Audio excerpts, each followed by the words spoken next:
You are looking at a sampling of my collection, and I wanted to show within a small image quite a variety. And these are all modern saps, by the way. As you know, I own a lot of antiques, but that's not what I'm showing here. Anyway, I want to draw your attention to the item on the top right, just starting to emerge, with the skull on it. A very distinctive sap, and one that we're going to review today. It has a coffin shape, obviously, and that's an old weapons tradition, particularly in terms of bowie knives, like this antique here. So, yeah, bowie knife always looks really cool with the coffin handle, and it turns out that a flat sap looks pretty awesome that way too. So sap makers might have been the first ones to say, well, what if we make the entire weapon in that shape? Anyway, that brown one and this one here that we're going to review are both by Bad Love Leather, and you can see the signature emblem right there. So this thing's a piece of work. It weighs about a full pound, the load, that is. That is really heavy, especially because technically this is a slungshot, so a 1 pound flat sap or blackjack, anything like that, is just brutal. But this one is going to swing really freely because of the loop handle, and it's going to do a lot of damage. As I say in my book, the free swinging connection on slungshots mean that they impede the speed of the load less than any of the other types in the weapons family. The downside of that, of course, is that you can pretty much just swing one way. So you can grab the loop like this, although I'll experiment with some others later. So speaking of that, let's bring in a real old-timer here, just for comparison purposes. And, I mean, imagine this. Look at the load there, right? There's metal shot, so there's tightly packed metal shot in the head there. Let me slide that out of the way. There we go.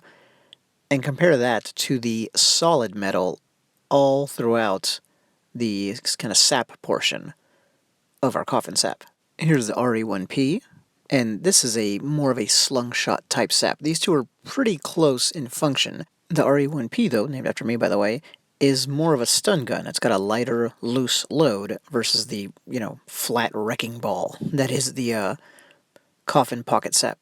How about that for a size comparison? That's another one by Shop Number 7, which would do the job, by the way. The Coffin Sap goes for the overwhelming force doctrine. And here's the antique from my book that caused me to coin the phrase pocket sap. So, might be the great-great-great-grandfather of the coffin pocket sap. Now let's do an up-close. This is some beautiful work, as you can tell. One additional devastating feature about this that we haven't talked about yet are the edges, those corners. The flat, hard, and heavy load coming in on an edge strike and hitting with a corner would not be pleasant. And if you're going to swing a monster like this, you better have a secure connection. Kind of a cool lighting effect there. I don't know why I did that. Anyway, BLL stands for Bad Love Leather, as you could tell. And this is a heavy-duty strap. Feels great in your hand. Kind of cool, even puts the ear on there. And the reason it has so many wrinkles is because I have definitely been testing this thing out. First, though, that's an nunchaku, obviously. And to me, this is like a smaller yet just as powerful version of that traditional kobudo weapon. This is kind of like a nunchaku meets a European flail meets a sap. So different ways to hold it, like I said. There's the real obvious grip, but I like having just my pinky through and my thumb and forefinger pinching on the strap, what you see me do with other models. So it's great. You can just strike from many different angles. Don't know why I look it up there. Flow from one into the other, and it's unpredictable. Sometimes you don't have a lot of space, you need to generate full power. Well, you can. I'm a big fan of that technique, and it actually comes from Sai. At least one technique from my sensei. I've never seen one quite like that in other Sai techniques. Anyway, back to this thing. So this does not have a steel rigid handle like a Sai. It has this. Big enough to run all 4 fingers through, which would give you your most secure grip. As you know, I have a little tweak on it that I prefer. And I also like this. This is just something I came up with. I found a way to have it stowed in one hand. Got my pinky through, I'll show you a close-up later. And quick deploy. Same starting position, quick deploy to the other side. Meanwhile, once fully deployed, as you could imagine, the weapon's just going to be hanging down there. And you would lash out. Speaking of lashing out, let's take the nunchaku, do a little test. Not going for full power here, just hitting. Nice, decent strike. And then trying to put the same amount of effort into this little guy. Now, what I'm going to do here, you'll see me kind of dither. I'm trying to make sure I strike with the flat instead of the edge, because I don't want to tear up on my punching bag. Also experiment a little bit with it up in the air, like, how would you hold this at the ready? Kind of rest on your arm, but in motion that probably wouldn't happen. Probably be more free swinging like this. And now a little slow motion video for the one thing you need to watch out for with any hard loaded slungshot, including, ball bearing and paracord, whatever. And that's, right? Wrap myself across the back of the hand. And you definitely don't want to hit yourself with this thing.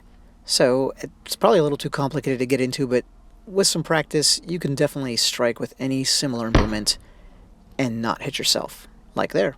And just to prove that point, sorry about all the background noise, but I live in a noisy neighborhood and near the airport. Here's that grip I was talking about. I'll show you both sides. You can see the pinky is the only finger in the loop. The sap, by the way, can sit in your pocket with the loop out, so fully visible but accessible, or you can fold the whole thing up and put it in your pocket. But back to the benefit of this grip, at least as I see it. Here I'm letting the weapon hang in kind of a traditional manner and unfurling quickly, right? Imagine striking the short ribs, like that would do it with this guy. And by the way, I would only strike to the body with this thing, but with my little grip here, you can tell the advantage is it's concealed, and even from that folded position, it can strike out at full power in the blink of an eye. And here's a double tap version to the legs, and your assailant will not be running after you after that. That unfurling attack from the crossed arms is something I came up with for the nunchaku. I'm not saying I'm the first person ever, but no one taught it to me, and it translates really well to this instrument. Kind of feels like it was made for it. Here's kind of a accuracy drill that I do with flexible weapons. Notice I'm doing different kinds of strikes, downward, upward, horizontal, multiple levels, and the idea is to come as close to the obstacle as you can without hitting it. Meanwhile, here's kind of a screama move. Gonna get off the center line, rotate away, and strike down. So an screama is a rigid baton, but seems to work really well with this. And what if you fake up? If you fake up and then strike down, I think your odds are pretty good of scoring. And something you wouldn't do with a baton, but you can do with this, is a different kind of double tap. And that second strike isn't too robust, but it would definitely still have what my sensei calls the ouch factor. So imagine coming off of a knee strike, well, you might as well hit him in the abdomen as well. There it is, the Bad Love Leather Coffin Pocket Sap, a hefty 16 ounces of You Don't Want This in a stylish package. And some users might think it's just overkill, and that's a valid opinion. It's, 16 ounces, rigid, it swings really freely, but anyway, it's a fascinating tool and shows an extreme end of the spectrum on the weapons family that I'm chronicling.